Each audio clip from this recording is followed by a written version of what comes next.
वक्रतुंड महाकाय सूर्यकोटि समप्रभ निर्विघ्नं कुरु मे देव सर्वकार्येषु सर्वदा। गुरुर्ब्रह्मा गुरुर्विष्णु गुरुर्देवो महेश्वर गुरु साक्षात् परब्रह्म तस्मै श्री गुरुवे नमः।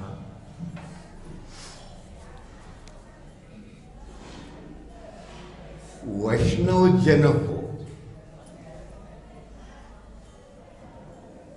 नेहमी नानांच्या या दत्तजयंती सोहळ्यामध्ये मी जेव्हा उद्बोधनाला असतो तर सद्गुरु बंधूंनो भगिनींनो, पण आज मी विशेषतः आपणा सर्वांना वैष्णव जन हो तुम्हाला सादर वंदन अभिवादन करून नानांच्या चरणी ही सेवा रुजू करीत आहे।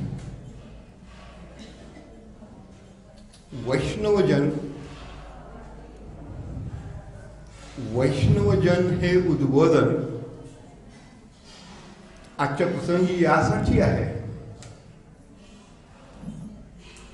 एक तर एकादशी, काल पहिली एकादशी झाली, आज दुसरी एकादशी आहे, म्हणजे भगवान महाविष्णूंच्या या पर्वामध्ये, एकादशीच्या पर्वामध्ये जे श्रोते आहेत ते सर्व वैष्णवच आहेत आणि म्हणून या वैष्णवांना पुन्हा पुन्हा सादर वंदन आहे।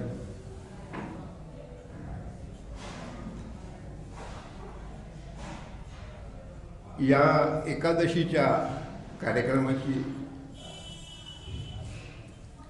एक आठवण म्हणून मी थोड्या जुन्या काळात घेऊन जातो।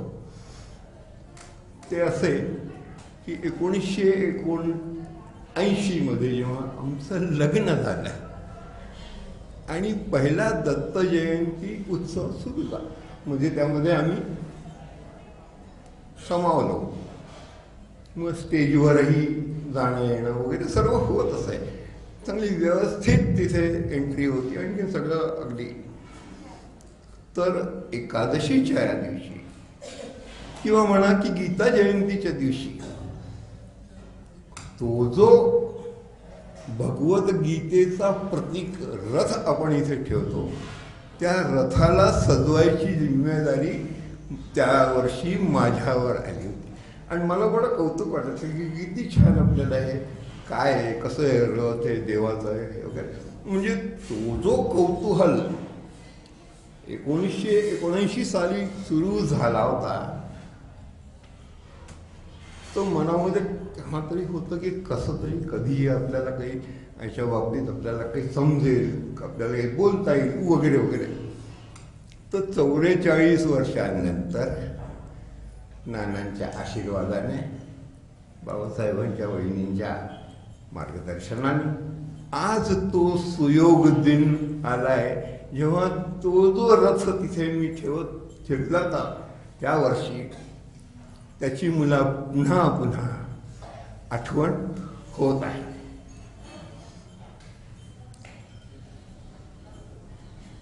दुसरं एक आणखीन असं की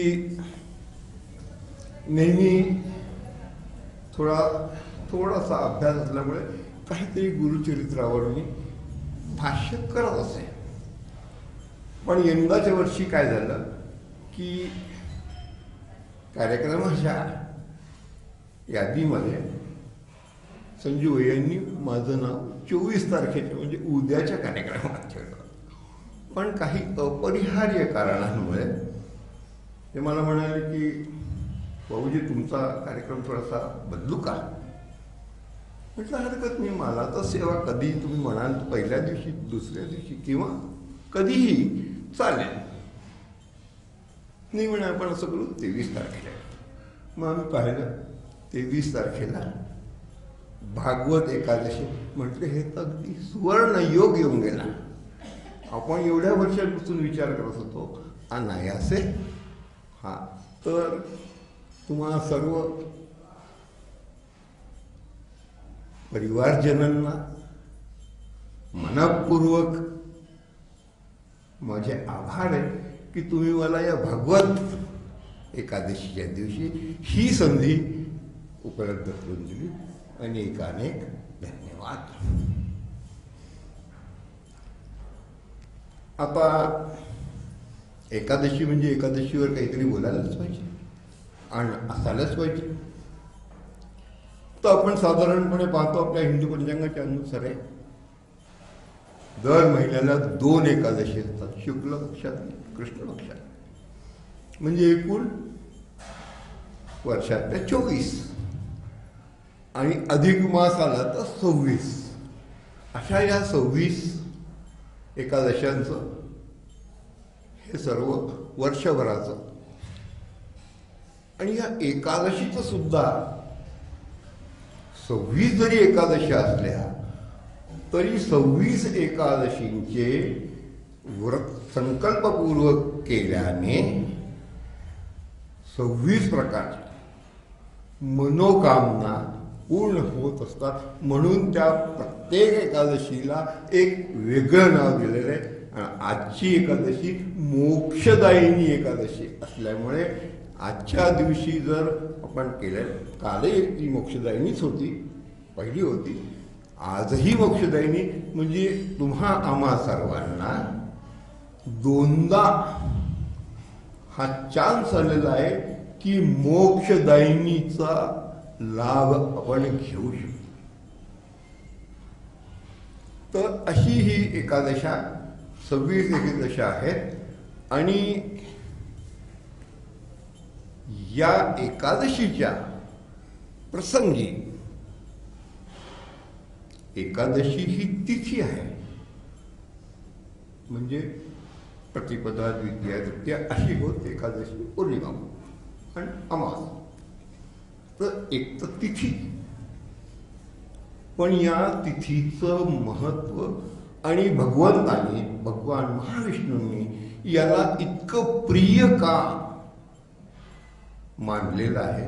आणि तुम्हा आमच्या सर्वांकरता जो हा उपास म्हणा, व्रत म्हणा, हे जे दिलेलं आहे ते केवढं महत्वाचं आहे. तर त्याच्या मागे पण काही गोष्टी असलीच पाहिजे. तर ती अशी की एकदा भगवंतांची आणि मूर राक्षस, मूर यांच्यामध्ये भयंकर युद्ध प्रारंभ झाले. अनेक दिवस चालले. भगवंताशी लढणारा अनेकांनी तो मूर राक्षसही बलवान होता. या सर्व युद्धामध्ये भगवान थोडे दमले आणि विश्रांती घेण्यासाठी ते बद्रिकाश्रमाच्या एका गुहेमध्ये जाऊन थोडा विश्राम करू लागले. हा मूर राक्षसही यालाही शोध लागला आणि हा भगवंताच्या मागोमाग त्या गुहेत शिरला आणि पुन्हा भगवंताला आव्हान करू लागला. भगवान विश्रांतीच्या अवस्थेमध्ये असल्यामुळे थोडे निद्रावलं. तर हा त्यांच्यावर प्रहार करायच्या आतच भगवंताच्या शरीरातून एक देवीचा जन्म झाला आणि भगवंत तिला काही म्हणायच्या आधी त्या देवीने त्या मूर राक्षसाचा वध केला. मुराचा वध झाल्यानंतर देवी भगवंताच्या जवळ आली. भगवंताने तिला आशीर्वाद दिला, तू आज एकादशीच्या दिवशी जन्माला, म्हणजे माझ्यातून प्रकट झाली, म्हणून तुला एकादशी देवी म्हणून मी नाव देतो. आणि या दिवशी जो कोणी वैष्णव जन म्हणजे मला मानणारा तुझ्या काही व्रत संकल्प किंवा उपवास करेल त्याला मी मोक्ष प्रदान करेन. अशी ही एकादशी देवीची एकादशी तिथी. आणि म्हणूनच आपण पाहतो एकादशीच्या दिवशी दोन्ही वेळा उपास ठेवायची प्रथा आहे. त्या दिवशी अन्न ग्रहण करत नाही. असे हे एकादशीचे व्रत सुरू झाले. मग द्वापर युगामध्ये भगवान श्रीकृष्णांनी पांडवांना सुद्धा एकादशीच्या व्रताचे महत्त्व सांगितले. तेव्हा जेव्हा युधिष्ठिराने भगवंताला विचारले, हे माधवा, मला एखादा असा मार्ग सांगा ज्याने सर्व दुःखापासून आणि त्रिगुणात्मक पापांपासून मला मुक्ती मिळेल आणि ज्या व्रताच्या केल्याने हजारो यज्ञ कर्म कांड केल्यासारखे पुण्य पण प्राप्त होतील आणि त्याच्यामुळे जन्म मृत्यूच्या या चक्रापासून आम्हाला मुक्ती मिळेल. तेव्हा भगवंतांनी हे व्रत पांडवांना सांगितले आणि तेव्हा हे अगदी प्रचलित झाले.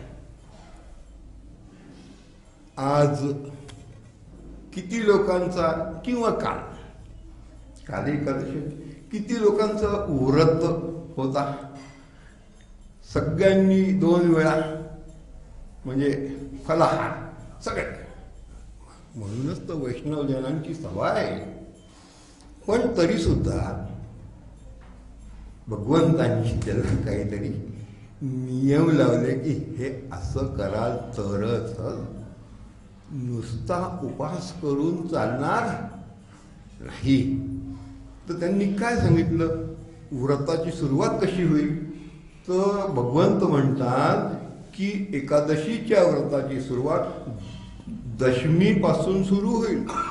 दशमीच्या सूर्यास्तापर्यंत तुम्हाला अन्न ग्रहण करायचंय. त्याच्यानंतर अन्न ग्रहण करायचं नाही.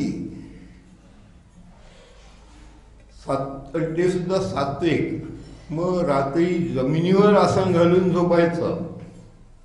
आपल्या दुसऱ्या दिवशी मग उठून स्नान संध्या वगैरे पूजा विजा करून मग संकल्प करून विधीप्रमाणे नारायणाची पूजा करायची, त्याची व्रतकथा वाचायची आणि दिवसभर उपास करून रात्री जागृत राहून नारायणाचे ध्यान करायचे. म्हणजे रात्रभर जागरणाचं पण म्हणजे नुसतं आम्ही उपास केला एकादशी झाली असं नव्हे. हे दशमीपासून सुरू होऊन म्हणजे सूर्यास्ताच्या पूर्वीपासून एकादशी आणि द्वादशीला जागरण झाल्यानंतर पुन्हा स्नान वगैरे करून ब्राह्मणाला बोलवून त्याला दानदक्षिणा करून भोजन करून मग पारणं करायचं आणि मग अन्न ग्रहण करायचं. हे त्यांनी नियम सांगितलेले आहे. त्यात महत्त्वाचं असं आहे की काळाप्रमाणे कितपत किती शक्य होतं. तरी आम्ही जर उपास करतो तर ते सुद्धा काही कमी असे नाही. मात्र त्याच्यात एकच आपल्याला पूट द्यायची आहे ती अशी की कमीत कमी एकादशीच्या दिवशी भगवंताचे नामस्मरण हे सर्वात महत्त्वाचं आहे. आणि भगवंताचे नामस्मरण हे जर केले तर मी त्या भक्तावर प्रसन्न होईन असं भगवंतांनी आम्हा सर्वांना आश्वस्त केलेले आहे. मग हे तर झाले नियम. मग आता एकादशी काल एक झाली, आज एक आहे, उद्याही राहणार आहे का असं आहे का. तर तसं नाही. ते तिथीच्या प्रमाणे कुठली काय जर पूर्ण तिथी असेल, पूर्ण एकादशीच्या तिथीमध्ये येत असेल तर त्या एकादशीला संपूर्ण नाम दिलं.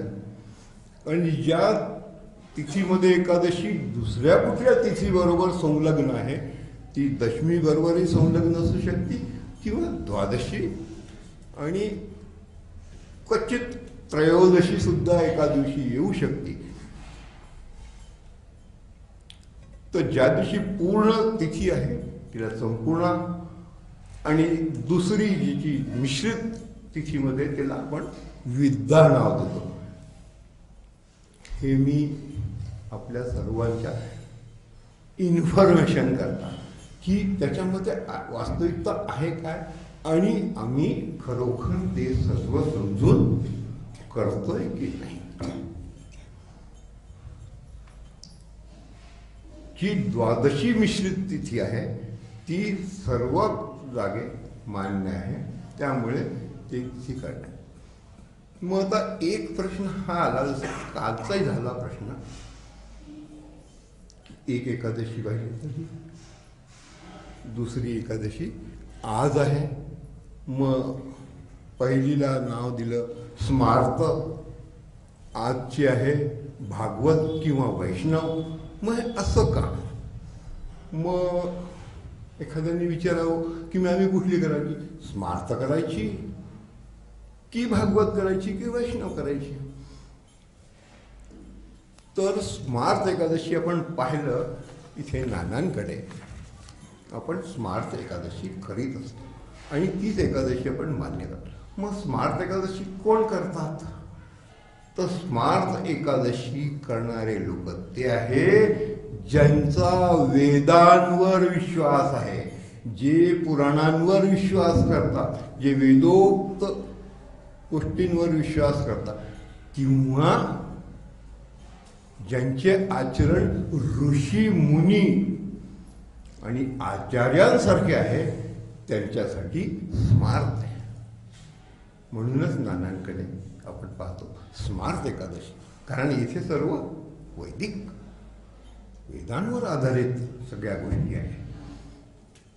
मग दुसरी जी भागवत एकादशी करतात किंवा वैष्णव एकादशी, ते कोणी करायची? तर ती तुम्हा आम्हासारख्या लोकांना ज्यांना भगवंतावर पूर्णपणे विश्वास आहे पण वैदिकाचं त्यांना तितकं टच नाही, त्या लोकांसाठी ही जी सर्वसामान्य गृहस्थ लोकांसाठी जी एकादशी आहे, ज्याच्यामध्ये या बाकीच्या सगळ्या गोष्टींचा समावेश, तर त्यांच्यासाठी ही भागवत एकादशी आहे.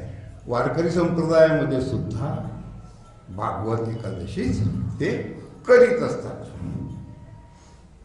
तर अशी ही एकादशीची कथा, एकादशीचा छोटंसं आपल्यासमोर वर्णन, आणि याच्यासाठी घेतलं मी आजच्या संबोधनामध्ये की मोठे महाराजांनी, परमपूजनीय वासुदेवानंद सरस्वती महाराजांनी दत्तपुराणाच्या 7व्या अष्टकामध्ये 5व्या अध्यायामध्ये जेव्हा वैष्णव धर्म आणि एकादशी व्रत याचं वर्णन केलेलं आहे, त्यामुळे दत्त संप्रदायामध्ये महाराजांच्या या सगळ्या कार्यक्रमांमध्ये एकादशी व्रताचे काटेकोर जे आपण आचरण पालन करतो ते तुम्हा आम्हा सर्वांना समजावे. महाराजांनी त्याच्यामध्ये अनेक नियम सांगून ठेवलेले, त्या आश्रयाच्या धर्मामध्ये काय करायचं, इंद्रिय संयमपूर्वक करायचं, शयन असं करायचं, आहार असा घ्यायचा, रात्री जागरण करायचं. आपल्या इथे सुद्धा नानांकडे एकादशीच्या दिवशी रात्री जागरण ह्याच्यासाठी आपण करत असतो की हा भगवंताला प्रिय आहे, आणि तो जागरण नुसतं न करून तुम्ही त्या जागरणामध्ये माझ्या नामाचं स्मरण करा, कारण नाम आणि नामी हे एकच आहे. तुम्ही माझं नाव घेता म्हणजेच तुम्ही माझ्याजवळ आहात, हे भगवंताचं आपल्याकडनं मागणं आहे. म्हणून एकादशीच्या दिवशी इतकं जास्तीत जास्त भगवंताचं नामस्मरण करू तितकं आम्हाला. आणि मग ती जर पुत्रदा एकादशी, आणखी मोक्षदा एकादशी आणि पाप विनाशी एकादशी, तर त्याचे फळं तशा तशा प्रकारे आम्हा सर्वांना प्राप्त होऊ शकतं. मात्र त्याच्यात थोडासा जे त्यांनी नियम दिलेले यमनियम, त्या यमनियमांना पालन करून नुसतं उपास करून घेतला, हो चांगली गोष्ट, उपास करणं सुद्धा हे सहजासहजी बाकी सर्वांना सुद्धा शक्य आहे का, पण उपास झाला आहे आणि भगवंताचे नामस्मरण होतं, याच्याहून जास्त जोडी काय असू शकते. तर आम्ही ज्यांनी कालही उपास ठेवला आहे, आजही उपास ठेवला आहे, अशा सर्व वैष्णवजनांना पुन्हा पुन्हा एकदा मी वंदन करतो.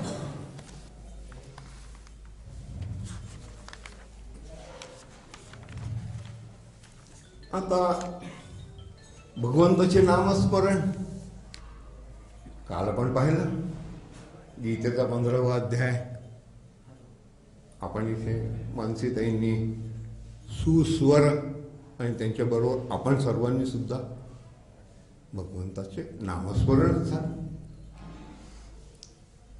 पण या गीतेच्या 15वा अध्यायाचं काही विशेष महत्व आहे का हो? गीतेचा 15वा अध्याय विशेषतः आपण या गीता जयंतीच्या दिवशी आणि इतर वेळेसुद्धा काही ना काही खूप विशिष्ट महत्व असावं म्हणून गीतेचे बाकी 18 अध्याय ते सुद्धा भगवंताचेच आहे, ते सुद्धा तितकेच फलदायी आहे.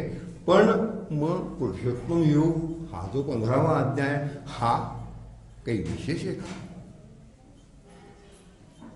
विशेष आहेच, कारण या 15व्या अध्यायामध्ये कुठेही भगवंताच्या व्यतिरिक्त कोणीही बोललेलं नाही. श्री भगवान उवाच सुरू होता आणि इति होता. तर ही पूर्णची पूर्ण भगवंताची वाणी आहे. एक तर सगळ्यात विशिष्ट महत्व हे.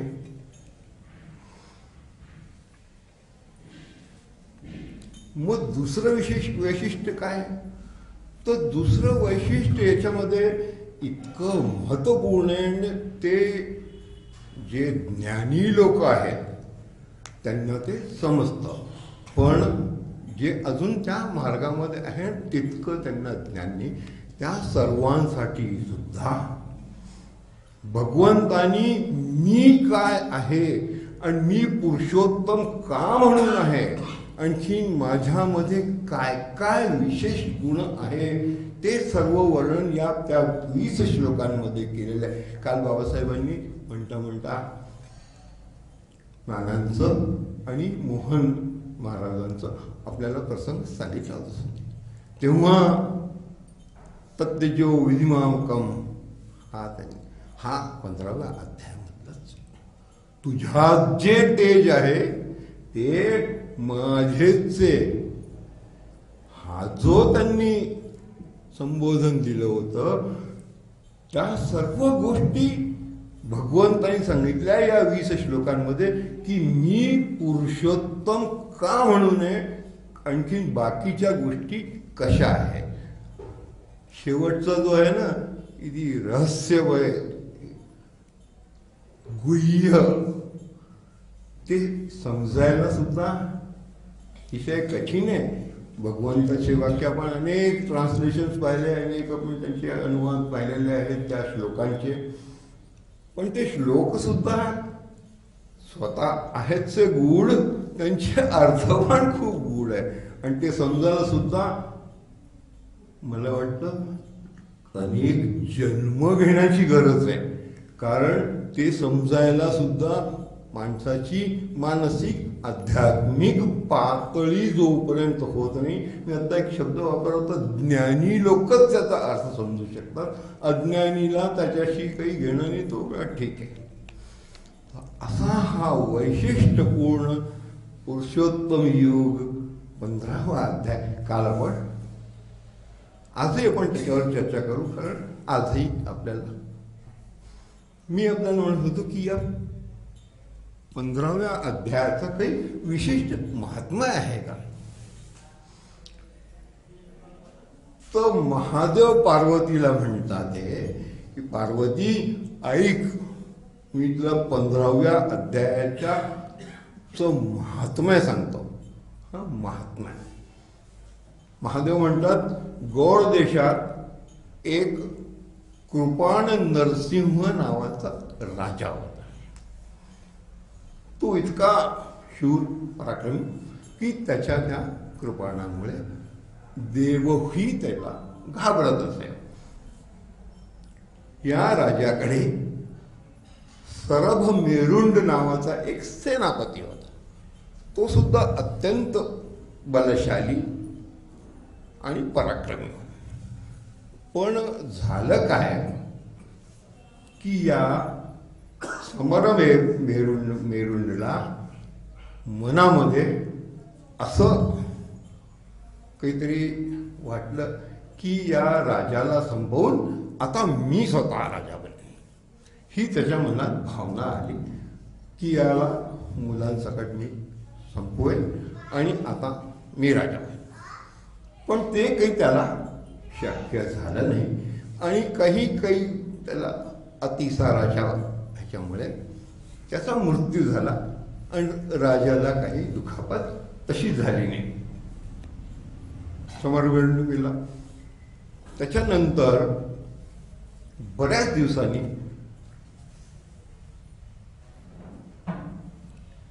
एक वैश्य एक सुंदरसा घोडा घेऊन राजाकडे आला, कृपाण नरसिंहकडे.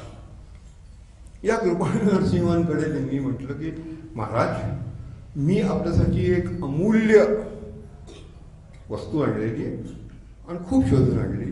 इतका सुंदर घोडा आहे, तो मी आपल्याला देऊ इच्छितो. त्यांनी तो आणला, यांनी दाखवला सगळ्या लोकांना. भाई कसा आहे? त्यांच्या सर्व लोकांनी त्याची चाचणी केली आणि म्हणे हा उच्च श्रवाच्या श्रेणीचा इतका सुंदर घोडा. राजा म्हणे आमच्याकडे द्या. त्यांनी विकत घेतलं आणि त्या काही दिवसांनी ते आखेट शिकारी करता जंगलात गेले. जंगलात गेले असताना जसं नेहमी होतं, राजा वेगळा राहून जातो, सेना वेगळी राहून जाते. हे एकटेच निघाले. थोडा वेळ गेल्यावर दमले म्हणून पाणी शोधण्याकरता त्यांनी घोड्याला असं एका खांबाला बांधलं आणि पाणी शोधण्यासाठी एका अशा शिळेवर उभे राहिले. त्या शिळेवर उभे राहिल्यानंतर काय झालं की झाडाचं एक पान वाऱ्याच्या झोकाने त्यांच्याजवळ येऊन पडलं आणि त्या राजाने, कृपाण नरसिंहाने तो पान उचलून पाहिलं. त्याच्यामध्ये एक श्लोक लिहिला होता, पण तो अर्धा होता, पूर्ण श्लोकही नव्हता. काही ओळी होत्या. राजाने तो उचलून पाहिला आणि तो वाचला. तो वाचल्यावर तर त्यांनी अजून पूर्ण केलं, म्हणजे तो पहिलेच अर्धा त्यांनी वाचायला सुरू केली आणि यांनी जे त्यांचे स्वर आले ते त्या घोड्याच्या कानी पडले आणि ते कानी पडल्यावर तो घोडा तत्काळ मरण पावला. तो मरण पावला तर त्याच्यातनं एक दिव्य पुरुष निघाला आणि या राजाला नमस्कार करीत अंतरला. आता यांना तहान लागली होती, पण आता हे एक नवीनच झालं. याची त्यांना उत्सुकता अशी व्हायला लागली की आता काय करायचं. तर त्यांनी मग शोधाशोध केली, पाणी कुठे मिळते. तर त्यांनी एक त्यांना असं आश्रम दिसलं. त्या आश्रमामध्ये ते गेले आणि आश्रमामध्ये गेल्यानंतर त्यांची पाणी वगैरेची सगळी व्यवस्था झाली आणि ते त्या आश्रमाच्या स्वामी एक ब्राह्मण होते, त्यांच्यासमोर उपस्थित झाले. त्या ब्राह्मणांनी यांना पाहता बरोबर म्हणे तुम्ही कृपाण नरसिंह राजा आहात? म्हणे हो. मग तुम्ही मला काहीतरी प्रश्न विचारायला आलाय असं मला वाटतं. म्हणे हो महाराज. विचारा. यांनी त्यांना प्रश्न विचारला. मी असा निघालो होतो, असा घोडा बांधला होता, असा मला पान मिळालं, असं मी ते वाचलं आणि ते वाचताबरोबर घोडा मरण पावला आणि तो दिव्य पुरुष होऊन अंतर्धानी होऊन गेला मला नमस्कार करीत. तर हे काय झालं हे मला काही समजत नाहीये, तुम्ही मला सांगता का? ते म्हणाले तुझं म्हणणं बरोबर आहे. ते जे तुझा जो घोडा होता तो जो मरण पावला तो तुझा पूर्वीचा समरमेरुंड नावाचा सेनापती होता. तो घोड्याच्या जन्माला आलेला होता आणि त्यांनी जे तुला मनातून कल्पना केली होती की मी याला मारून राज्य बळकावेन, त्या पापामुळे याला घोड्याचा जन्म झाला आहे. आणि तू जे पान वाचलं आहे ते गीतेच्या 15व्या श्लोकाच्या कुठल्या तरी एका अर्धा श्लोक वाचलं. त्यामुळे तू ते अर्धा श्लोक जरी वाचला आणि तो त्या घोड्याने ऐकला, त्याच्यामुळे त्याला मुक्ती मिळालेली आहे. असे हे आमचे 15वा अध्याय पुरुषोत्तम योग आहे, ज्याचं काल आपण पूर्ण 20 आणि आपण अनेक वेळा त्याचे करतच असतो. तर इतकं महत्वपूर्ण हा 15वा अध्याय आहे आणि ज्याचं काल आपण सर्व केलेलं आहे. आणखीन आणि त्या 15व्या अध्यायामध्ये भगवंत स्वतःचे गुण सांगतात. तर सांगायचं तात्पर्य हे की जसा राजा कृपाण नरसिंहला त्या शिळेवर उभा अर्ध्या श्लोकाचा पान मिळाला, तसे हे पूर्ण 20 श्लोकाचे पुरुषोत्तम योगाचा हा अध्याय आम्हा सर्वांपर्यंत त्या पानाच्या माध्यमाने जसं त्यांना ते झालं तसं हे सुनील सर्वांना द्या आणि उरले तो आपण उद्या आणखी सर्वांना देऊ. इकडे भगिनींना सुद्धा तो सर्वांना द्या. समरवेरुंडला जी मुक्ती मिळाली त्या अर्ध्या श्लोकामुळे आमच्याजवळ 20 श्लोकाचा आणि आपल्याकडे सर्वांच्याकडे आहे, आपण नेहमीच करतो. तरी देखील हा प्रसंग होता म्हणून ते पान आपल्याजवळ येत आहे. असा हा 15व्या अध्यायाचा महात्म्य आहे. हा इतका पवित्र की ज्याच्या अर्ध्या श्लोकांनी मुक्ती मिळायची शक्यता काय आपण तो त्याच्यामध्ये आहेच ते महात्म्यामध्ये. आणि हे महात्म्य कोणी दुसरं नाही सांगत आहे, भगवान महादेव पार्वतीला सांगतात आहे. म्हणजे त्याची ऑथेंटिसिटी पूर्ण आहे. तर अशा या 15व्या अध्यायाचे आपण पारायण करतो, म्हणतो, गीता जयंती रोजही करतो. अनेक लोक असे आहेत ज्यांच्या रोजच्या पठणात काली बाबासाहेब म्हणाले होते, ज्यांना मुखोगत आहे त्यांनी मुखोगत म्हणा, ज्यांच्याजवळ नाही आहे त्यांनी मग ज्यांना होतं त्यांनी केलं. कोणी मोबाईल पाहून केलं, कोणी पुस्तकात पाहून. सगळ्यांना पोचला.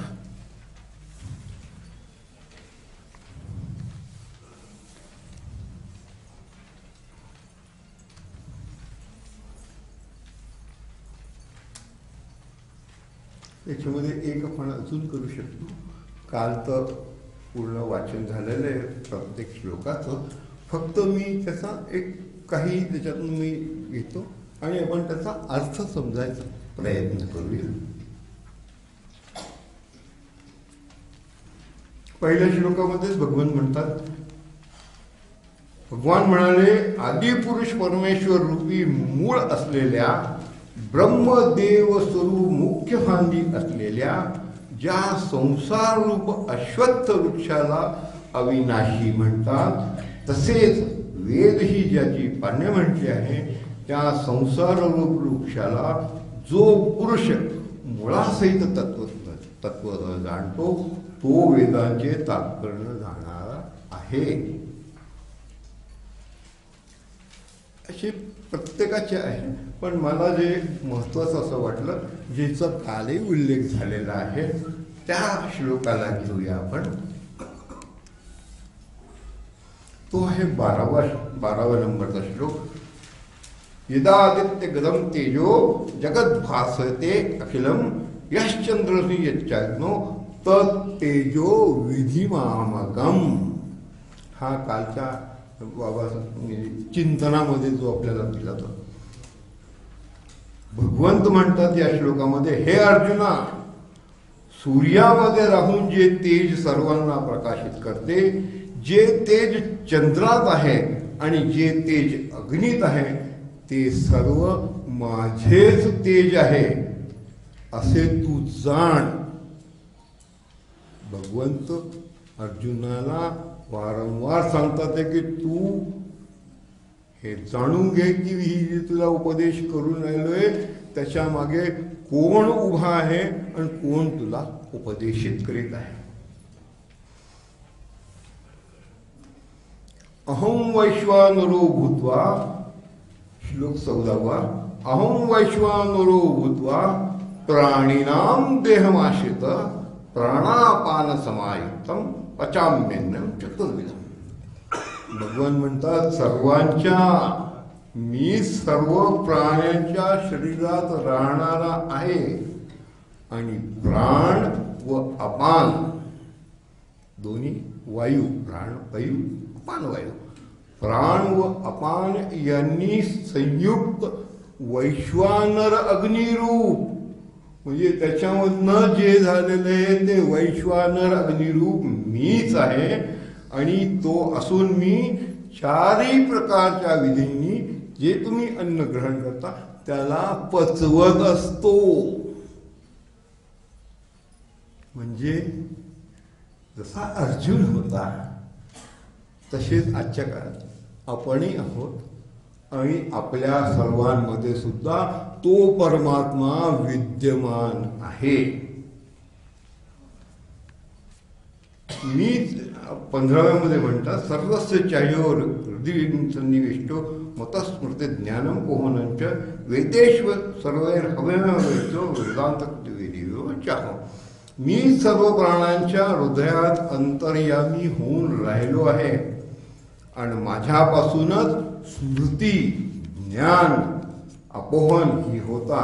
सर्व वेदांकडून जाणून घेणारा जो योग्य आहे तो मीच आहे. तसेच सर्व वेदांचा कर्ता आणि वेदांना जाणणार सुद्धा मीच आहे. म्हणजे भगवान या 15व्या अध्यायामध्ये अर्जुनाला निर्देशित करतात आहे की तू मी काय आहे हे समजून घे. आणि अर्जुन एक माध्यम आहे हे आम्हा सर्वांनाही उद्देशित आहे की भगवान काय म्हणतात आहे, भगवान काय आहे. कालच्या प्रसंगी सुद्धा जेव्हा मोहन म्हणली त्यांना मी तोच आहे, म्हणजे आपल्याला समजायला हवं की आज जर आपण इथे आहोत आणि या सर्व पवित्र आभामंडळाचा भाग झालेला आहोत तर आम्ही भाग्यवान आहोत. आणि या भाग्यवान स्टेजला पुन्हा पुन्हा पुढे वर न्यायचंय. तर पुरुषोत्तम योगाचा हा जो पूर्ण भाव तो मी आपणास सांगितला. आणि याच्याच माध्यमातून भगवंतांनी अर्जुनाला काय दिलेलं आहे ते आपण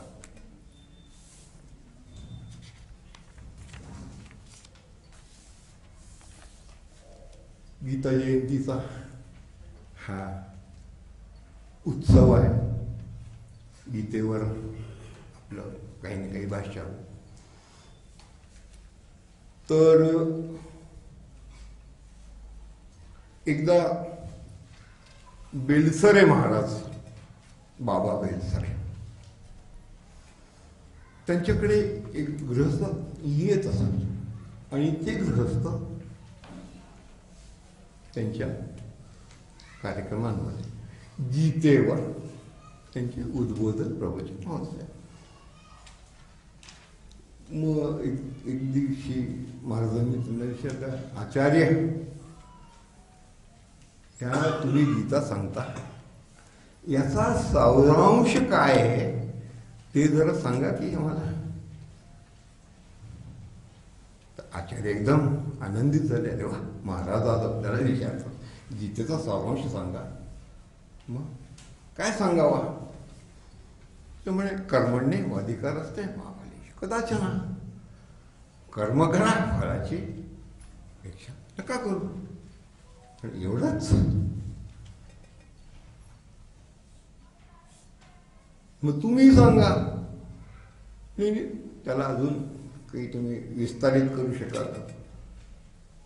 मग कर्म करायची प्रवृत्तीपासून निवृत्त नका होऊ हेही त्याच्यात सांगितलंय. फळाची आसक्ती नका ठेवू हेही सांगितलं. कर्म करा हेही सांगितलं. फळाची आशा नका ठेवू तेही सांगितलं. नाही म्हणे, हा ते गीतेला. मग सांगा अजून काय असू शकतो? अजून लोकांना विचार. शेवटी ते म्हणाले, आता महाराज आपणच सांगा गीतेचं सार काय. तर त्यांनी सांगितलं, गीतेच्या पुस्तकावर जो फोटो ठेवलेला आहे, फोटो लावलेला असतो बघा, तुमच्या सुद्धा पानावर आहे तो फोटो आहे, सर्वांच्या त्याच्यावर आहे फोटो. हाच फोटो गीतेवर असतो. मग ज्याला हा फोटो समजला त्याला गीता समजली. मग ती कशी काय?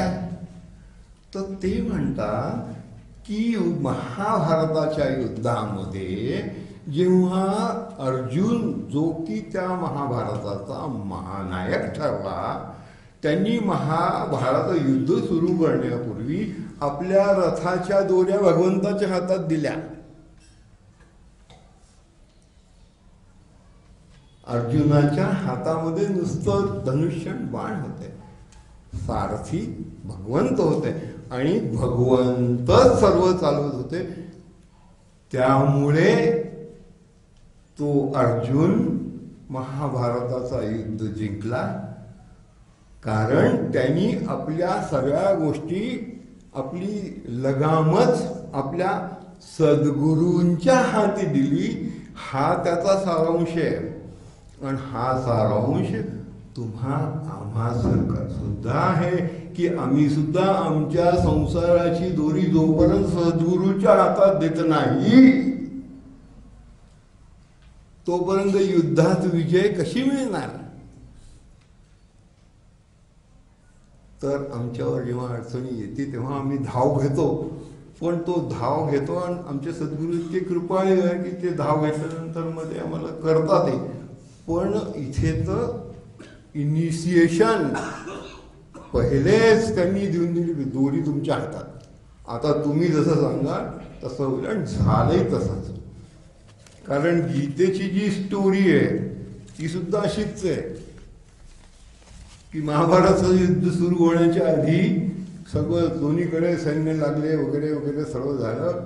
मग अर्जुन म्हणाला, भगवंता एकदा मध्ये तर चला, जरा बघू तर खरी मला कोणाशी युद्ध करायचंय, आपण बघू तर खरी. चला, भगवान त्याला मध्ये घेऊन गेले.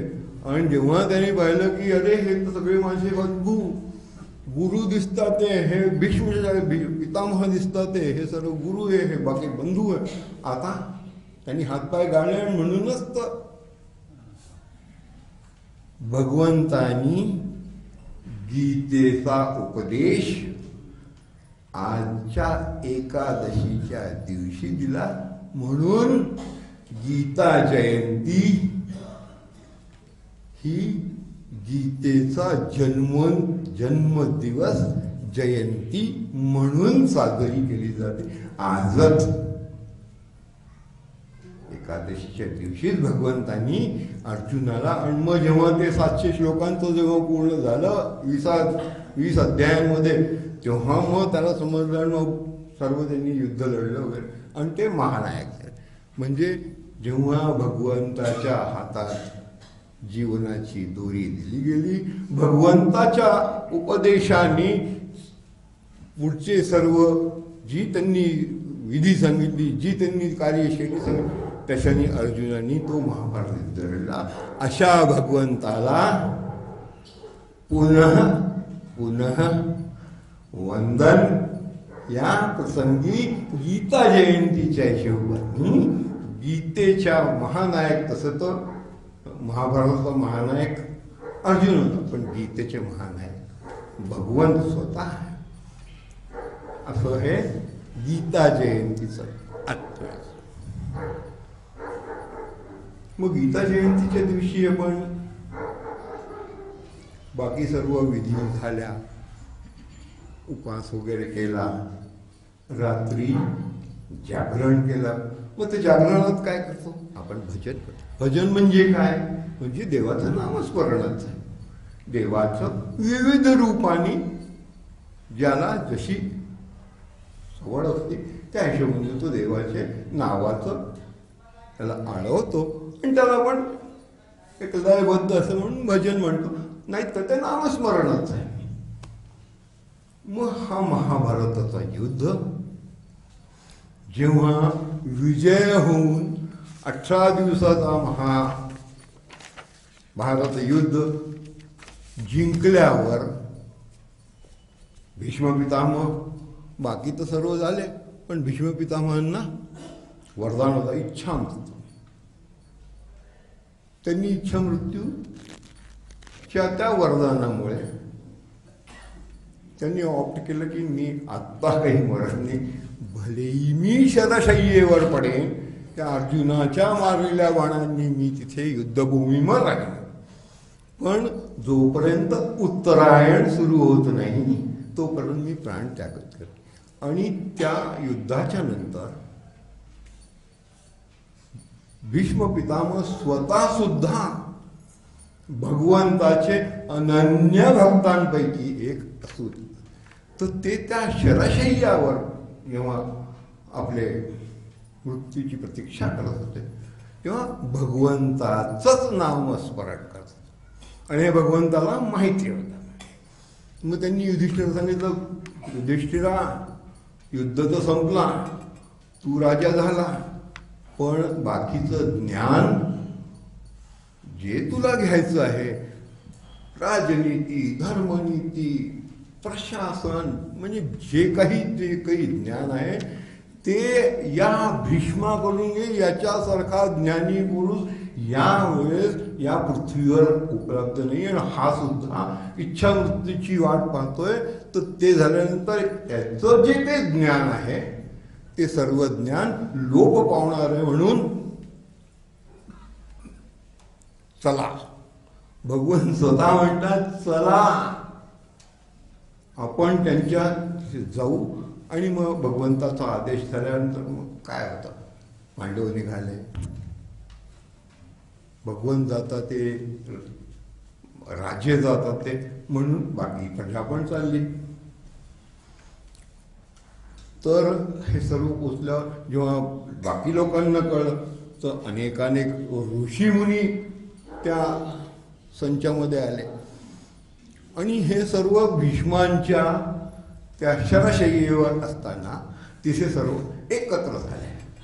आणि मग भगवंताच्या आदेशानुसार युधिष्ठिरांनी अनेक शास्त्रांचे त्यांना जे जे काही ते सर्व विचार,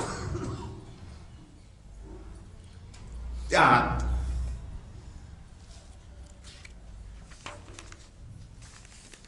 युधिष्ठिराने सर्व ज्ञान प्राप्त केल्यानंतर अजून त्यांना भीष्माकडून काही ना काही शिकायचं होतं, म्हणून युधिष्ठिर भीष्मांना विचारतात, किमेकं देवतं किं लोके किं वाप्येकं परायणं स्तुवन्तः कं कर्मजन्ताः प्राप्नुर्या मानवा शुभम.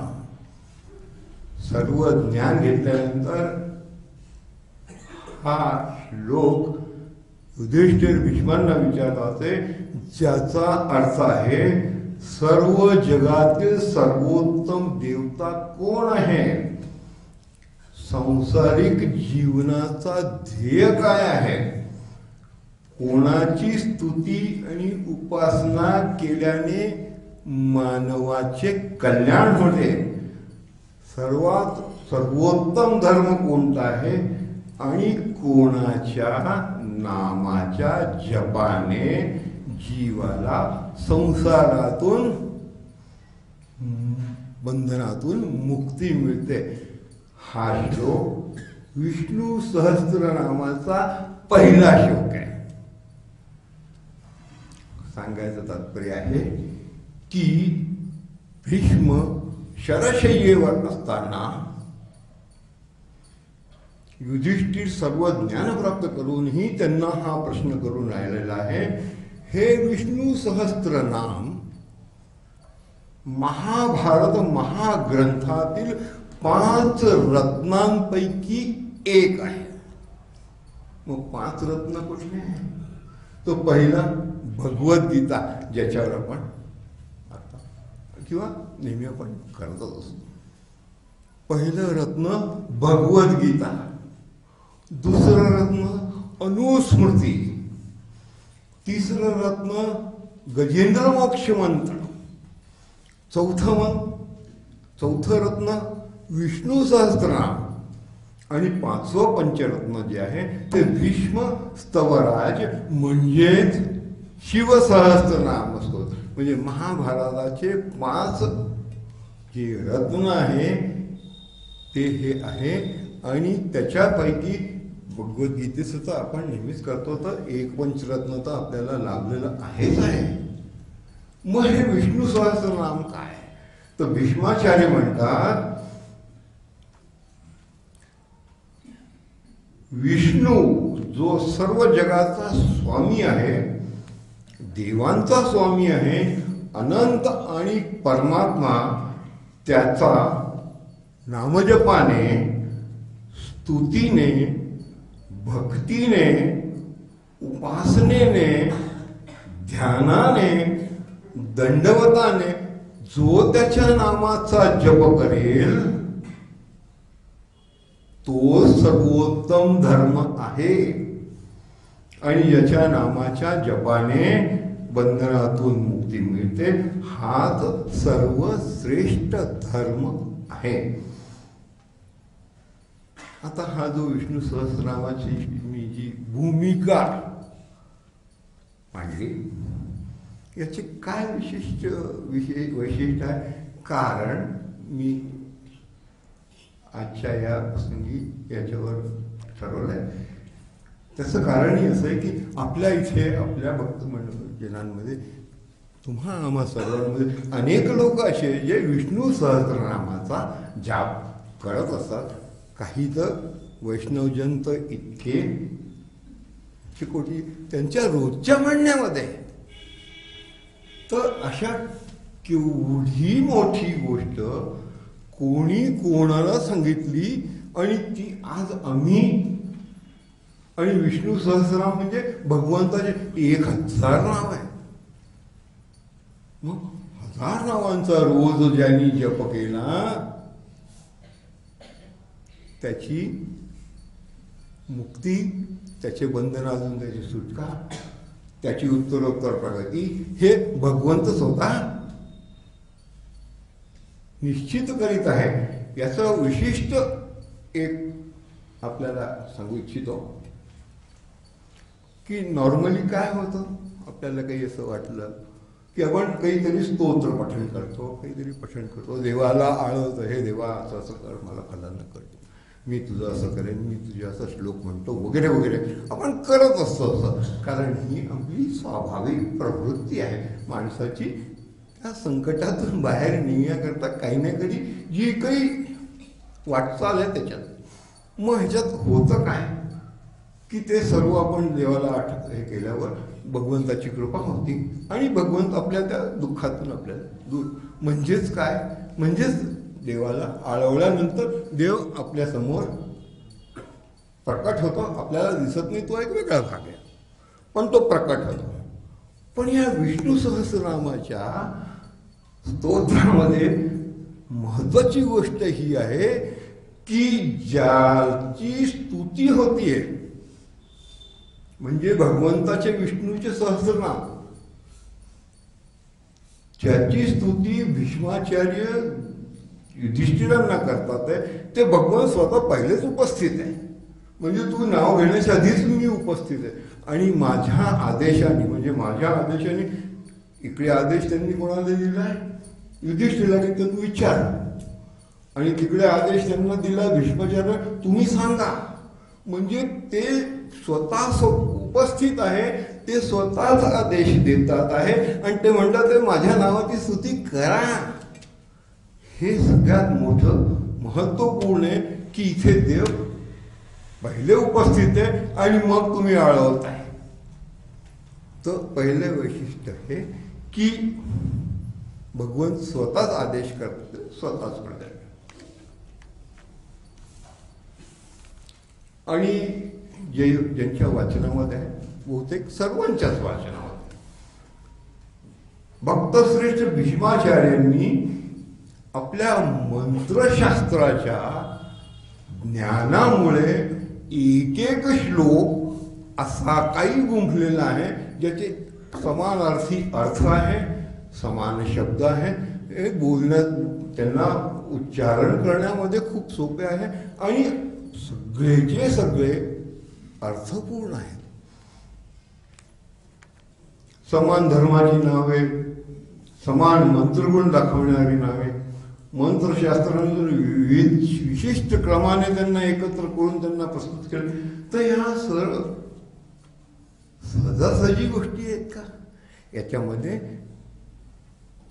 मला तरी असं वाटतं, म्हणजे मला वाटण्याशी काही प्रश्न नाही आहेच ते सत्य. भगवंताची कृपेशिवाय असं होऊ शकत नाही, त्यांच्याच कृपेने हे झालेलं आहे. तर असे हे, आणि याच्यामध्ये महत्वपूर्ण काय, माझं नाव घ्या, नामस्मरण करा. आपल्या इथे आपल्या या उत्सवामध्ये तर आहेच, पण वर्षभरमध्ये सुद्धा, आणि जी आपल्याकडे माळ करायची पद्धत आहे त्याच्यामध्ये ते नामस्मरणच झालं. म्हणजे नामस्मरणाचा केवढा मोठा लाभ आहे, काय त्याचा इफेक्ट आहे हे परिलक्षित होतं. आणि म्हणूनच नामस्मरणाला आपण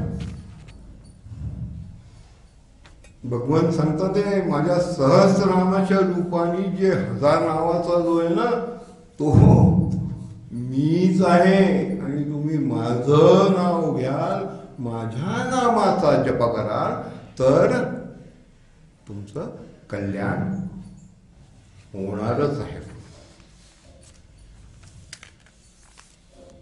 मया विष्णू सहस्रनामाच्या जपानी, कारण त्याच्यात नामजप आहे, नामस्मरण आहे, काय होतं हो आपल्या मनामध्ये, कसं काय, म्हणजे प्रोसेस काय आहे. एक आजकाल process word is very common. काय प्रोसेस चालेल, डोक्यात काय प्रोसेस, कम्प्युटरमध्ये काय प्रोसेस, सिस्टमची काय प्रोसेस, वगैरे वगैरे. मग या विष्णू सहस्रनामाच्या जपानी, नामस्मरणाने भक्तांच्या हृदयामध्ये दोष अपनयन होतं.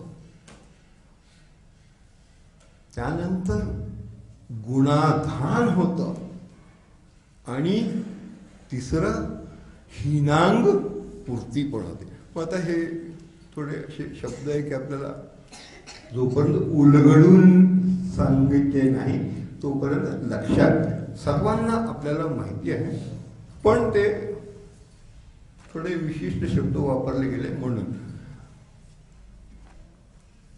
तर एकदा जर भक्त जसा जसा प्रेमाने नामस्मरण करू लागतो तसे तसे त्याचे जीवन दोष,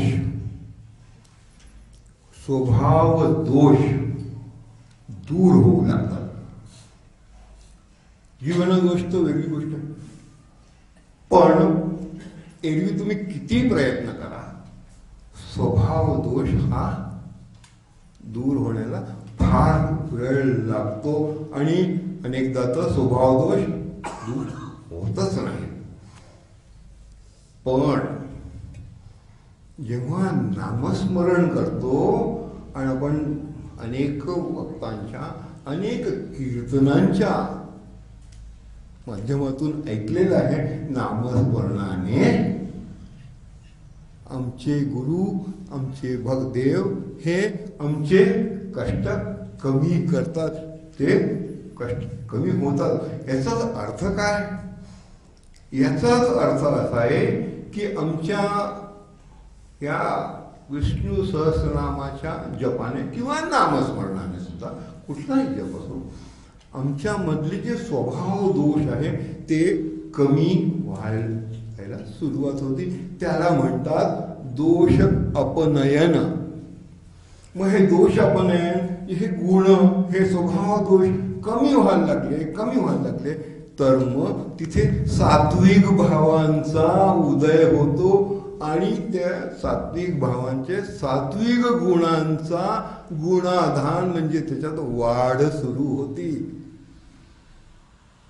दोष अपनयन जोपर्यंत होत नाही तोपर्यंत गुणाधान कसं होणार? जोपर्यंत आमच्या कम्प्युटरवाल्या लोकांना सर्वांना माहिती, GIGO, garbage in garbage out, ते गार्बेज आउट झाल्याशिवाय दुसरं कसं त्याच्यात जाणार? तर हा जो नामस्मरणाचा जो आमचा भाग आहे हा आमच्या त्या गार्बेज आउटवाला. दोष अपनयन, आमचे स्वभावाचे दोष कमी होऊ लागतात आणि मग गुणाधान. आणि मग सात्विक वृत्ती वाढली, गुणाधान वाढलं, माणसाच्या स्वभावामध्ये फरक पडायला लागला की मग त्याचे पाप नष्ट होतात, सात्विकता येते, दोष कमी होतात, कष्ट कमी होतात आणि शेवटी हीनांग पूर्ती, म्हणजे अजून काही दोष राहिलेले असतील त्या हीन अंगांची पूर्ती सुद्धा त्या नामस्मरणांमुळे आमच्यामध्ये होऊ लागते. म्हणून नामस्मरणाचा केवढा मोठा आमच्या इथे आपल्या सर्वांना नामस्मरणाचा सतत असतो की करा, नामस्मरण केल्यानेच होणार आहे.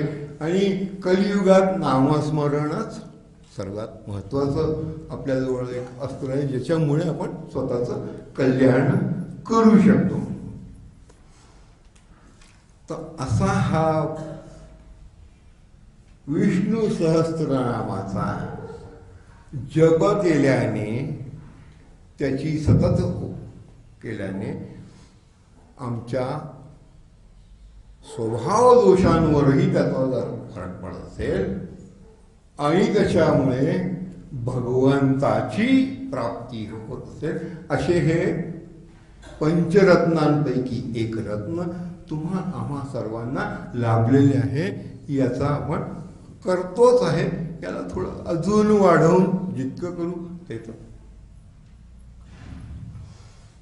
असे हे विष्णू सहस्रनामाचे 142 श्लोक आहेत आणि त्या 142 श्लोकांच्या माध्यमातून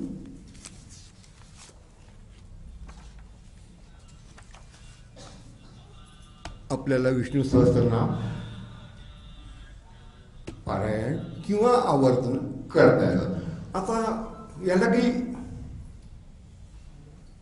बेस आहे का? हो, जप केल्याने खरोखर होतं का? अनेकांना, ज्यांचा विश्वास आहे त्यांना प्रश्नच नाही, पण अनेकांना असे प्रश्न असतात की खरोखर याचा इफेक्ट आहे का? मी आपल्याबरोबर एक शेअर करू इच्छितो. फार पूर्वी ही गोष्ट असेल 80 ते 90च्या दरम्यान बाबासाहेबांबरोबर मी काहीतरी चर्चेचं नाणं होतं त्यावेळेस. तिथे नाना जिथे बसतात त्याच्यासमोर एक छोटी अलमारी आहे. तिथे मंत्रशक्ती नावाची एक छोटीशी पुस्तक ठेवलेली होती. मी त्यांना विचारलं, बाबासाहेब मंत्रशक्ती पुस्तक आहे, खरोखर याच्यात म्हणजे मंत्रशक्ती असते का? वाचून पहा. बरं, त्यांनी मग पुस्तक दिली. मी घरी गेल्यावर ती वाचली.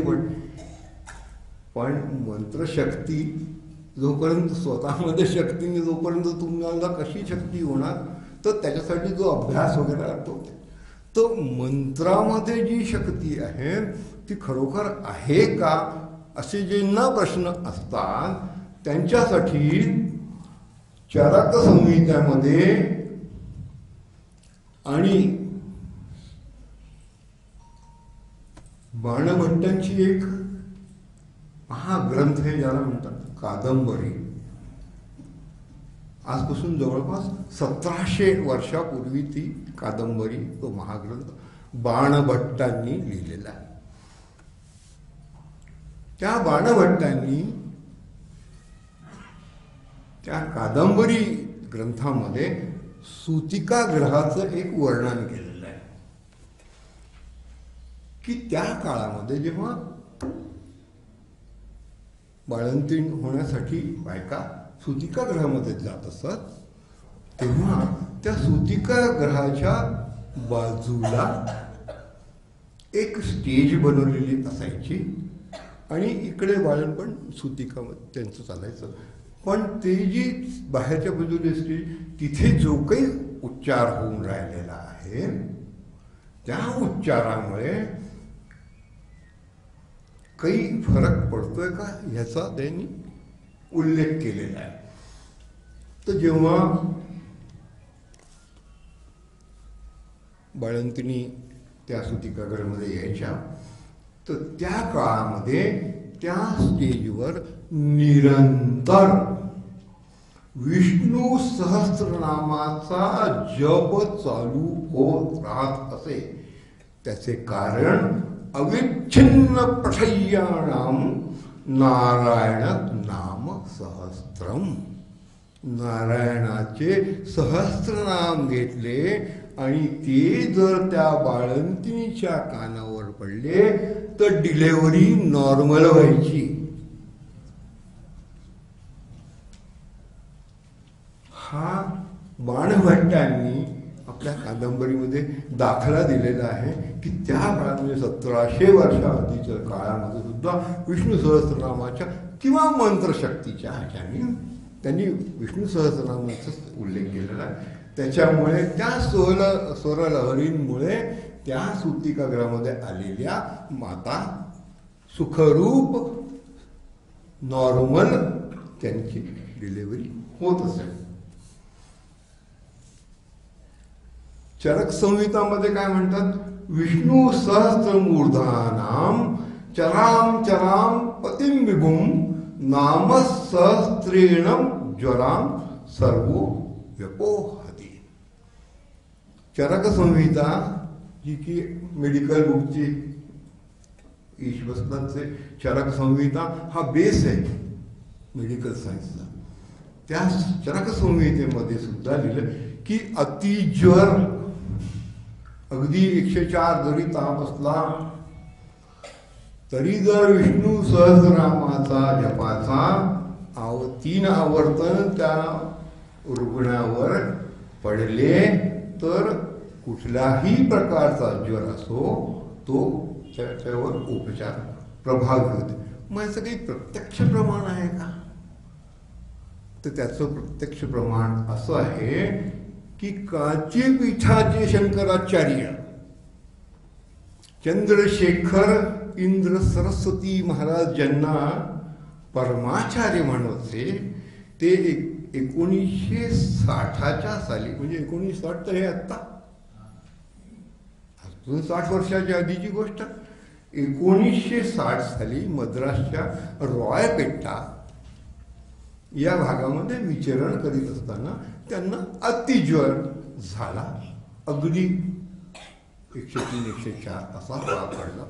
त्यामुळे ते व्यथित होते आणि ते व्यथित होते म्हणून शिष्य वर्ग पण व्यथित होता. आणखीन त्यांनी मग डॉक्टरांना बोलवू का फला 1960 म्हणजे मेडिकल सायन्स होऊन येऊन गेलेलं. यांना बोलवायचं का त्यांना बोलायचं, वैद्यांना बोलायचं, या डॉक्टर. परमाचार्यांनी काय म्हटलं, काही धावपळ करू नका. तुम्ही बघा इथे कोणी वैदिक ब्राह्मण आहेत का, आणि त्या वैदिक ब्राह्मणांना बोलवणार. आता परमाचार्यांचा आदेश, सगळे शिष्य धावले आणि थोड्याच वेळात जवळपास 150 वैदिक ब्राह्मण तिथे एकत्र झाले. परमाचार्य त्यांना म्हणतात, या 150 तुम्ही माझ्यासमोर, मी इथे तुमच्या इथेच बसलेलो आहे, असं असं आहे, माझ्यासमोर विष्णू सहस्रनामाचे 3 आवर्तन करा, मला बाकी काही आवश्यकता नाही. आणि त्यांच्या आदेशानुसार विष्णू सहस्रनामाचे 150 ब्राह्मणांनी, वैदिक ब्राह्मणांनी 3 आवर्तन केले आणि तासभराच्या आत परमाचार्यांची तब्येत नॉर्मल, ताप त्यांचा उतरला. म्हणजे हे तसं प्रमाण आहे की जर श्रद्धेनी आणि व्यवस्थित विधीपूर्वक केलं त्याचा. आणि सायन्सचे जे विद्यार्थी आहेत त्यांना सर्वांना माहिती, जोपर्यंत त्याला लॅबोरेटरी टेस्टच्या हिशोबाने होत नाही तोपर्यंत रिझल्ट येत नसतं. म्हणून हे आमचे मंत्र, हे आमचे नामस्मरण, हे आमचे जप हे विधीपूर्वक झाले असता त्याचा प्रभाव हा निश्चित असणारच आहे. किडनीच्या त्रासांवर आहे याचा, रेस्पिरेटरी आजारांवर विष्णू सहस्रनामाचा इफेक्ट आहे. याच्याशिवाय जी नवग्रह पीडा, त्यांचे दोष इत्यादी त्याच्यावर सुद्धा या जपाचा, विष्णू सहस्रनामाचा प्रभावी उपचार आहे. असे हे विष्णू सहस्रनाम तुम्हा सर्वांना लाभलेले आहे.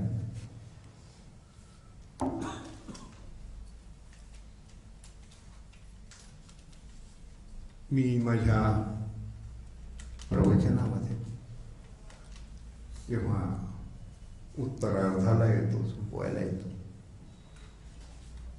तेव्हा आपण सर्वजण घोरात कष्टात स्तोत्राचा एकदा हे करतो. तर याविषयी आपण त्या स्टेजवर यायच्या आधी जर विष्णू सहस्रनाम आणि त्या संबंधित काहीही कोणाला असेल तर बाबासाहेब सारखे श्रेष्ठ पुरुष इथे उपलब्ध आहेत, ते आहेच. त्याच्याशिवाय जर आणखीन काही असले तर आम्हा सर्वांपैकी कोणालाही संपर्क करू शकता. हे इतकं प्रभावी, इतकं इफेक्टिव्ह, प्राइसलेस, इन्युमरेबल व्हॅल्यूवालं जे आपल्याला उपलब्ध झालेलं आहे उपकरण, याचा तुम्ही आम्ही सर्वांनी पुरेपूर उपयोग घ्यावा, उपभोग घ्यावा आणि आमची जी आध्यात्मिक प्रगती त्याच्यामध्ये उत्तरोत्तर वाढ व्हावी अशी भगवंताच्या चरणी प्रार्थना. ओम श्री अच्युताय नमः, ओम श्री अनंताय नमः, ओम श्री गोविंदाय नमः, ओम श्री परमात्मने नमः. हरि ओम तत्सत, हरि ओम तत्सत, हरि ओम तत्सत. श्रीपाद श्रीवल्लभस्त्वं सदैव श्रीदत्तास्मान् पाहि देवादिदेव. भावग्राह्यं क्लेशहारीं सुकीर्ते घोरात्रशास्मान् नमस्ते।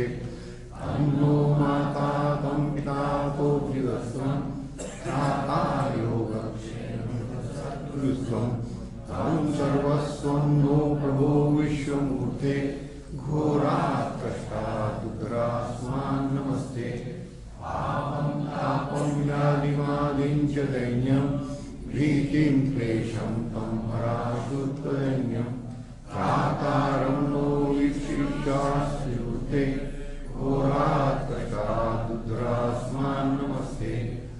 अन्यस्त्राता नापिदाता न भर्ता तत्को देवं तं शरण्योपहर्ता पूर्वाग्रेयानुग्रहं पूर्णराते घोरात्रशास्मान् नमस्ते।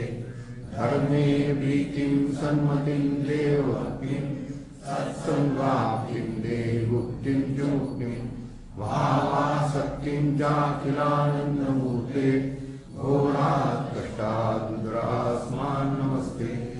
श्लोकवञ्चकमेतद्यो लोकमङ्गलवर्धनं प्रपठे नियतो भक्त्या स श्रीदत्तप्रियो भवे। अत्रिपुत्रो महातेजो दत्तात्रेयो महामुनि तस्य स्मरणमात्रेण सर्वपापैः प्रमुच्यते। अनुसूयात्रिसम्भूतो दत्तात्रेयो दिगम्बरः स्मर्तुगामी सभक्तानाम् उद्धारपावनः। सङ्कल्पं कार्यवक्तमीश ग्राहकसिद्धिमायातु महाक्लेश पापत्रय में हर सन्मतीश तापत्रय में हर शांतिश नर्मदे हर सम्भूते हरलिंगार्चन तटे जयाङ्गं नर्मदे। राजा ठिकाणी मनदाय माझे त्या त्या ठिकाणी निरूप तुझे। हेलीनमी मस्तकजा ठिकाणी तेथे तुझे सद्गुरुपाय गुरु। अवधूत चिंतन श्री गुरुदेव महाराज की जय। नर्मदा माता की जय। नर्मदे